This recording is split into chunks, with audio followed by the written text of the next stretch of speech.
Pero vamos a otra cosa que me pareció especialmente importante. 30 años del Ejército Zapatista de Liberación Nacional en México. Miren, ya lo he contado, pero lo vuelvo a contar. Yo estaba involucrado a fines de 1994 en la campaña política de Cuauhtémoc Cárdenas, a quien pretendíamos llevar a la presidencia de la República.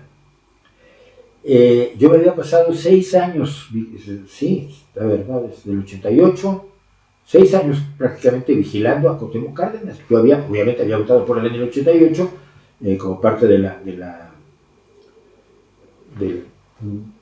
esa coalición arcoíris que se formó alrededor de Cuauhtémoc Cárdenas, y lo vi formar el partido. Como periodista estuve viendo cómo iba armando su partido en los pueblos en México. Y bueno, después de 6 años me presenté en 1993, dije, pues soy Mauricio Schwartz, ¿para qué le sirvo? Si sirvo de algo, aquí estoy. Y entonces trabajé en comunicación sin cobrarme un sueldo, trabajé en comunicación para Cuauhtémoc Cárdenas. Y estábamos preparando precisamente estábamos trabajando en la campaña, y yo el 1 de enero no me enteré absolutamente de nada. El 2 de enero yo todos los días caminaba un par de calles de mi casa al kiosco al puesto de periódicos y compraba los periódicos para leerlos. El 1 de enero no hay periódicos, el 2 de enero, piensen en esto, en 94 no había internet todavía, había internet en las universidades. Nosotros teníamos BBS, que eran tablones electrónicos, que fue donde yo empecé mi vida en línea, y me empecé a llamar el nocturno. Entonces fui al puesto de periódicos, a un periódico, lanzamiento armado en Chiapas, otro periódico, hay combates en Chiapas, y lo único que pude pensar es, acabamos de perder las elecciones. Esto le van a echar la culpa a Cárdenas, le van a echar la culpa a la izquierda, le van a echar la culpa a los periodistas, a los escritores, como lo hizo Octavio Paz. Van a identificarnos con un levantamiento armado con el que toda la gente que yo conocía no estaba de acuerdo, algunos quizás sí, de estos nostálgicos de la revolución, pero las posibilidades de ganar las elecciones acaban de ir a cuadro.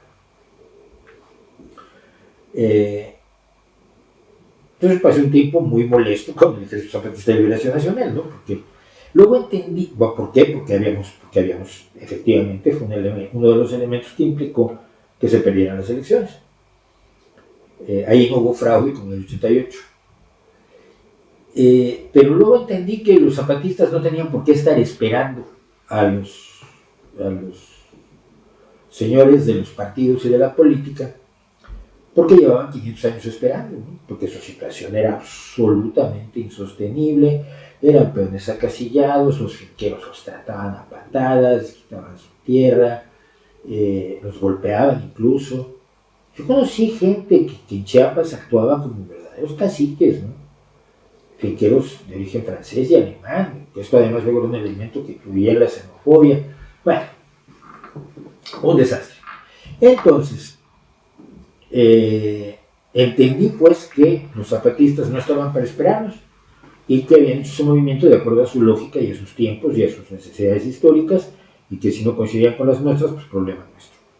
Total, que perdimos las elecciones, luego ya Cedillo se encargaría de perseguirlos, precisamente en marzo del 95, cuando traicionó los acuerdos de San Andrés, trató de asesinar a Marcos y bla, bla, bla. Es una historia que yo conté precisamente en el libro, de la crónica del desconcierto, donde hablo de los 101 días, primeros días de gobierno de Ernesto Zedillo Ponce de León, razón por la cual me odia hasta hoy, un problema que me odió en aquel entonces.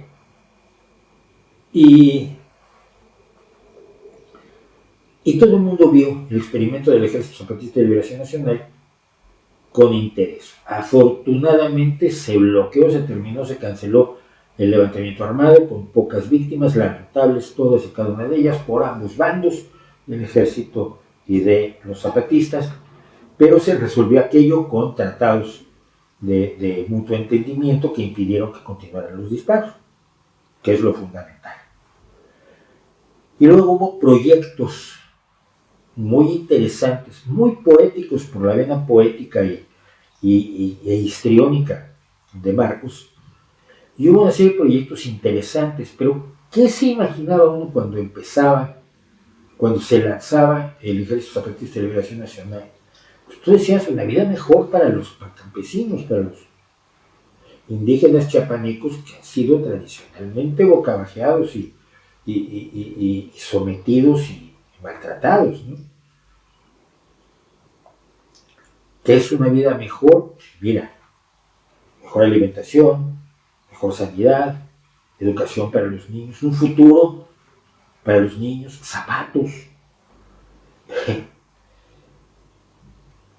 acceso al mundo que está fuera de los espacios de las comunidades que además muchas veces eran monolingües, pero no fingían ser monolingües, ¿no? Yo alguna vez que anduve en Chiapas haciendo unas fotografías, me acuerdo que conocí a algunos señores que me hablaban solamente en Tzeltal, o Tzeltal, y yo entonces tenía un intérprete, y entonces yo hablaba en español y él decía el Tzeltal, y luego él le hablaba en él y él me traducía. Y a la hora de estar conversando, uno de los que hablaban solo en Tzeltal me dijo, bueno, pues entonces vamos a hacer lo siguiente, señor. Y dije, ¿usted habla español? Y dice, sí. Entonces, ¿por qué no me quieres hablar en español? Primero teníamos que calarlo. Pero la desconfianza de la gente, me parece una expresión clarísima de la desconfianza muy legítima que pueden tener estas personas que viven en esas terribles condiciones. Pero pues pasaron los años y lo que había era simbolismo,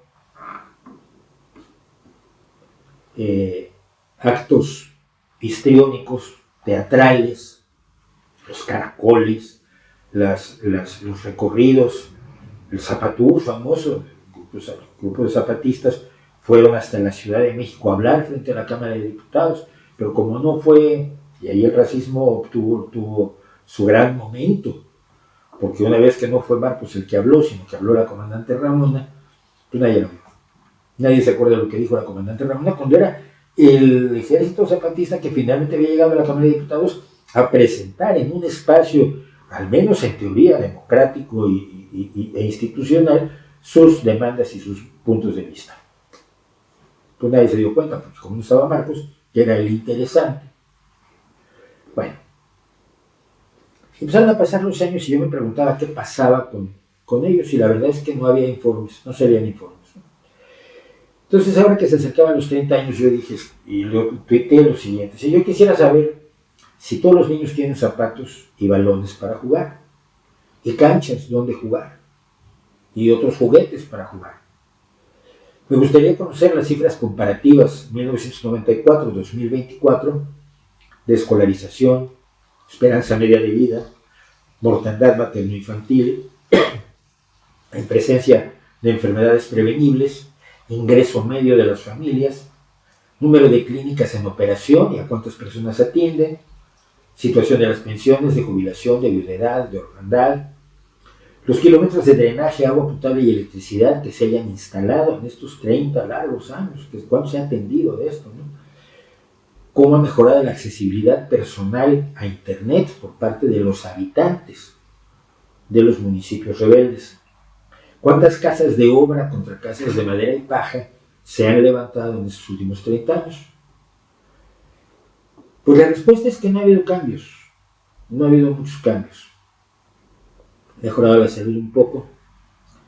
Cuando algunas comunidades quisieron meter electricidad, pues los zapatistas se opusieron, las comunidades se pelearon con los zapatistas han perdido muchísima gente que ahora se dedica a otras cosas, los jóvenes se modernizan, ahora se visten como sinaloenses, ya no se visten con la capucha clásica de los zapatistas, no se sienten zapatistas, no cantan himnos zapatistas, sino cantan, pues, muchas veces corridos del narco.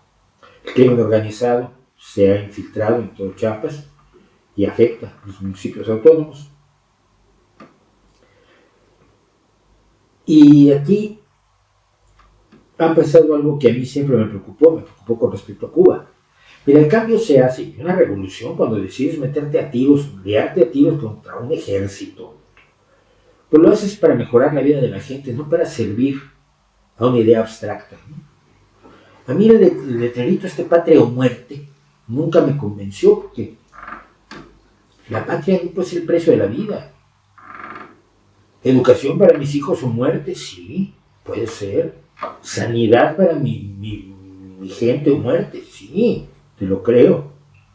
Vida digna para los mayores, fin de las enfermedades prevenibles, dignidad de la mujer, eso sí, dignidad de la mujer o muerte. De todo modo, de muertes nunca suena bien, pero me parece mucho más razonable que patria o muerte.